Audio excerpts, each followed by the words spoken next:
ماں کیا عظیم ہستی ہے، بڑا خوبصورت ایک پیغام دینا چاہوں گا۔ دو دوست تھے، ایک دوست نے اپنے دوسرے دوست سے پوچھا، یار یہ بتاؤ کہ تمہاری والدہ کی فیوریٹ ڈش کیا ہے، کھانے میں فیوریٹ ڈش کیا ہے؟ بہت دیر تک سوچتا رہا، پھر رونے لگ گیا۔ تو کہا کمال ہے، اتنی دیر سے جواب نہیں دے رہے۔ وہ ویسٹرن ورلڈ کا شخص تھا جس نے یہ سوال کیا تھا۔ اس نے کہا کہ میری ماں کی پسندیدہ چیز جو ہے نا، وہ بچا ہوا سالن اور بچی ہوئی روٹی ہے۔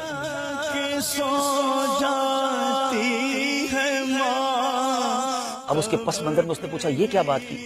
اور میں اب آج اپنے دل کے تاثرات پیش کر رہا ہوں۔ آج میری عمر 40 سال سے زیادہ ہو گئی ہے، مجھے آج تک یاد نہیں ہے کہ میری ماں نے کبھی کھانا بنا کر یہ کہا ہو کہ یہ میری آج پسندیدہ چیز میں نے بنائی ہے۔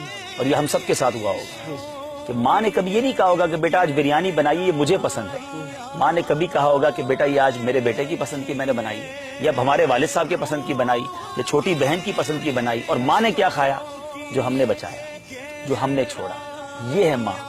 کبھی اس نے اپنی ذات کے لیے کیا سوچا؟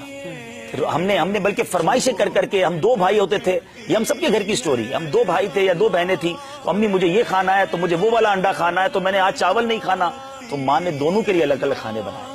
ماں کو ہم نے ہوٹل والی سمجھا، اس سے جو کہا اس نے ہمیں پکا کر کھلایا۔ کبھی یہ سوچا کہ ماں نے اپنے لیے آج کیا پکایا؟ مگر ماں ہمارے بچے ہوئے کھا کے خوش ہوتی رہی کہ میرے بیٹے نے بچایا تو چلو میں کھا لیتی ہوں، بیٹا آپ تھوڑا اور نکال لو، بچ جائے گا تو میں کھا لوں گی۔ کبھی اپنی فرمائش سے، مجھے تو یاد نہیں پڑتا کہ ماں نے یہ کہا ہو کہ بیٹا آج میں نے اپنے پسند کا کھانا بنایا۔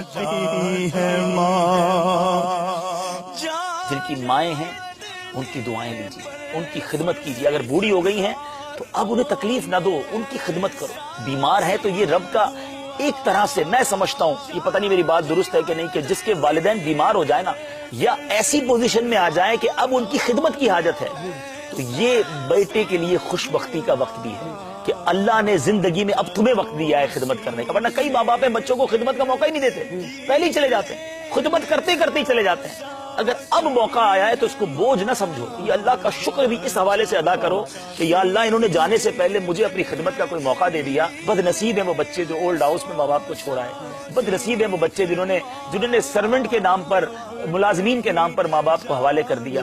ایسا نہ کریں، جتنا ہو سکے ان کی خدمت کریں۔ یہ کاروبار، یہ دنیا، یہ سب بعد میں چلتا رہے گا، یہ ماں باپ چلے گئے تو پھر یاد آتے ہیں۔